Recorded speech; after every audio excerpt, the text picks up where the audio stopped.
Hey guys, எல்லாருக்கும் ஸ்டடீஸ்லாம் எப்படி போகுது? நல்லா போகும்னு நினைக்கிறேன்.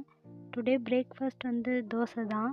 என்னையே பண்ணிக்க சொல்லிட்டாங்க. அதனால நான் தோசை போட்டுட்டு இருந்தேன். தோசை போட்டு காரக்குழம்பு வச்சு சாப்பிட்டுட்டு ஹிஸ்ட்ரி ஒரு 10:30க்கு மேலே ஹிஸ்ட்ரி கவர் பண்ணலாம் அப்படின்னு சொல்லிட்டு ஹிஸ்ட்ரி தான் படிச்சுட்டு இருந்தேன்.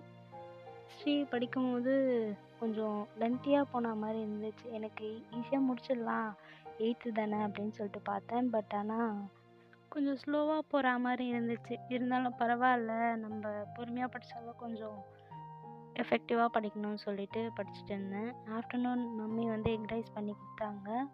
அதுக்கப்புறம் ஈவினிங் ஆகிடுச்சு இந்த 2 லெசன் முடிக்கிறதுக்கு. முடிச்சுட்டு டீ குடிச்சிட்டு மேக்ஸ் சால்வ் பண்ணுறதுக்கு ஸ்டார்ட் பண்ணிட்டேன். ஒரு சின்ன ரீகால். மராத்திய பேரரசின் கடைசி பேஷ்வா யாருன்னு தெரிஞ்சாக்கா கமெண்ட் செக்ஷனில் கமெண்ட் பண்ணுங்கள். நெக்ஸ்ட் vlogல பார்க்கலாம். பாய்.